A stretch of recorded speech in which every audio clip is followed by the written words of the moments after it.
So yesterday I and my friend Todd Jacob Eisen did some street art out by the Coffee Pot Cafe in downtown Akron, and a friend,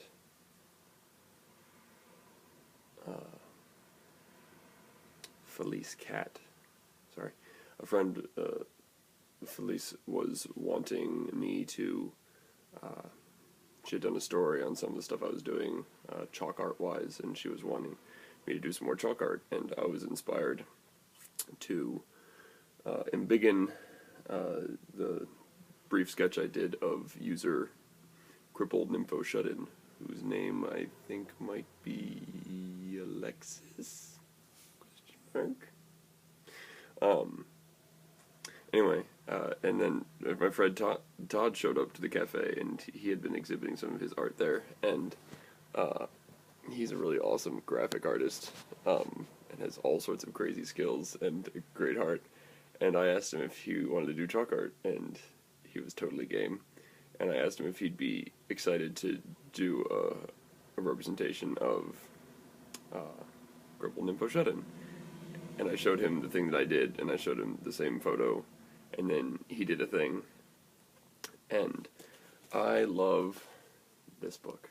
Jerry Spinelli, forgive the copyright infringement, but I'm going to read from your book a little bit.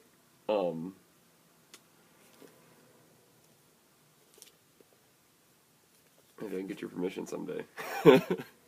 I'd love to read it legally, but right now I'm going to read it just because I want to. Stargirl by Jerry Spinelli. It is... And on the back, a quote from the book. She was elusive, she was today, she was tomorrow. She was the faintest scent of a cactus flower, the flitting shadow of an elf owl. We did not know what to make of her. In our minds we tried to pin her to corkboard like a butterfly, but the pin merely went through and away she flew. And I did some chalk art inspired by the first couple lines of just the back flap up in Cleveland Heights and Kane Park. There's images on Instagram, and I wanted to write around the portrait of Lexus, anyway, of Crippled Nympho Shut-In. She was the faintest scent of a cactus flower.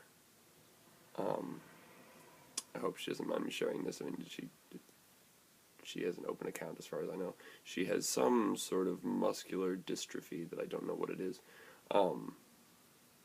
But to look at her, you realize she doesn't have a lot of body fat, not a lot of muscular development. But she's beautiful. And he was drawing that, and I was just like, I read this line, she was the faintest scent of a cactus flower.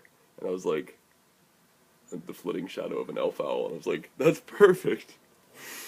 I was planning on writing those words out anyway, probably at some point. I don't know. I don't know. They felt like they went well together. So I did the words, and he was doing the portrait. And then above that, I wrote, she is the faintest scent of a cactus flower. And then I wrote above that, really big, and I wasn't able to capture it because it was so big, she is beautiful, which is the name and most of the words to one of my favorite songs by Andrew WK. And then I posted that, and then she got back to me saying that she was looking forward to reading the story, and I don't know if she'll have easy access to it, so I am going to read some of this. But first, a friend of mine, Christy Leahy, posted on Facebook a thing saying, read page 45 of the book closest to you, and I did that for a couple of geographically close books in time and space. But I didn't read page 45 of one of the books that's closest to my heart, Amanda Palmer's The Art of Asking. It's very, very close to my heart. And page 45 is in the middle, so I'm going to read the words surrounding the story that's on page 45, starts on page 44 and ends on page 46. And then maybe I'll get to Stargirl. Maybe my camera won't run out of space.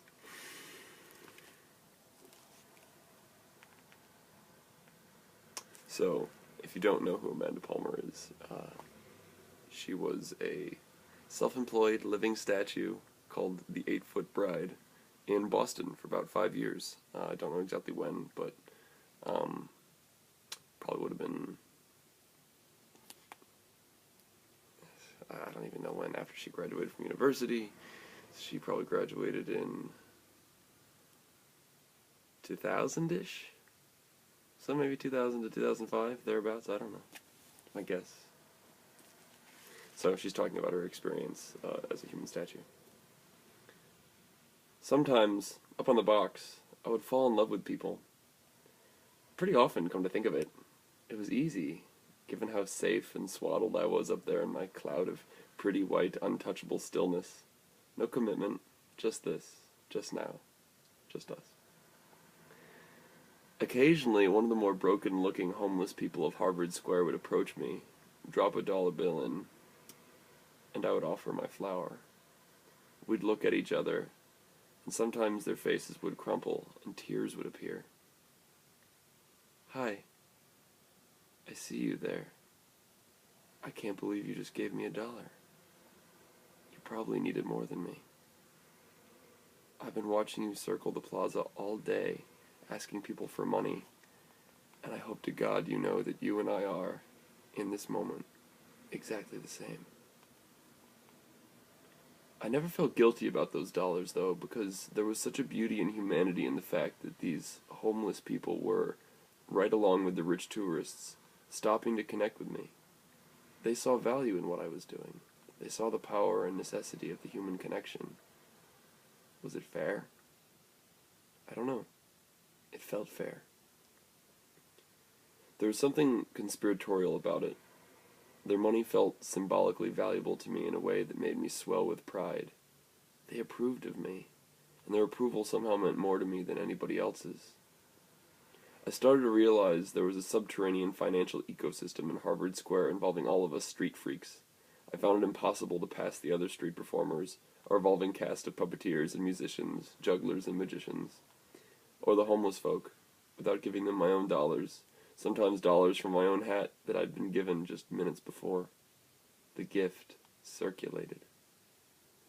One day, a really old, raggedy-looking Japanese guy watched me for a very long time. He made himself a little perch on one of the cement benches across the sidewalk, surrounded by rolled-up sleeping bags and a colorless, tattered collection of garbage sacks, and sat there, looking at me with his weathered face. I watched him out of the corner of my eye. After about an hour, he dug into his pocket and fished out $1, and he shuffled over to me, put the dollar in my hat, and looked up. Here's your flower. I see you. His eyes narrowed, and he looked at my face, like he was looking for the answer to a question that I couldn't hear him asking, and I just stared right back. And then he nodded slightly, took the flower, and shuffled away. I loved him.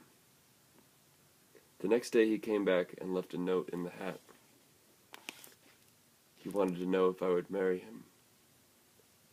I don't know how he expected me to answer. I haven't seen him again.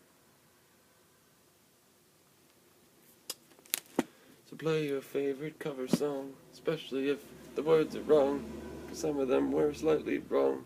I think Amanda Palmer is one of my favorite cover songs. Okay, Stargirl time.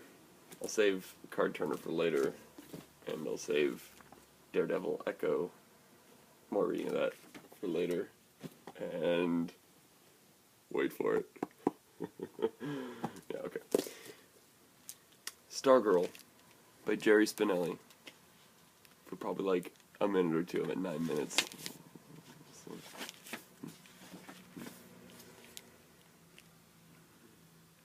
Many thanks to Nick Uliano, Tony Coya, and Mike Oliver for helping me tell the story, and to my editor, Joan Slattery. If you're reading this out loud on YouTube, you're breaking copyright. Blah, blah, blah. To Eileen, my Stargirl, and to Lauren Isley, who taught us that even as we are becoming, and to Sonny Liston. Porcupine necktie. When I was little, my Uncle Pete had a necktie with a porcupine painted on it. I thought that necktie was just about the neatest thing in the world. Uncle Pete would stand patiently before me while I ran my fingers over the silky surface, half expecting to be struck by one of the quills. Once, he let me wear it. I kept looking for one of my own, but I could never find one. I was 12 when we moved from Pennsylvania to Arizona. When Uncle Pete came to say goodbye, he was wearing the tie. I thought he did so to give me one last look at it, and I was grateful. But then, with a dramatic flourish, he whipped off the tie and draped it around my neck. "It's yours," he said. "Going away present." I loved that porcupine tie so much that I decided to start a collection. 2 years after we settled in Arizona, the number of ties in my collection was still 1. Where do you find a porcupine necktie in Mica, Arizona? Or anywhere else, for that matter? On my 14th birthday, I read about myself in the local newspaper. The family section ran a regular feature about kids on their birthdays, and my mother had called in some information. The last sentence read, "As a hobby, Leo Borlaug collects porcupine neckties." Several days later, coming home from school, I found a plastic bag on our front step. Inside was a gift-wrapped, packaged tie with yellow ribbon. The tag said, "Happy birthday." I opened the package. It was a porcupine necktie. 2 porcupines were tossing darts with their quills, while a third was picking its teeth. I inspected the box, the tag, the paper. Nowhere could I find the giver's name. I asked my parents, I asked my friends, I called my Uncle Pete. Everyone denied knowing anything about it.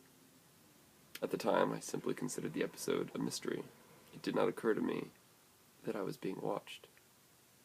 We were all being watched. The first 2 pages are done. I might continue. Let me know if you want me to. And someday, the man will be knocking at my door. Blup, blup, blup.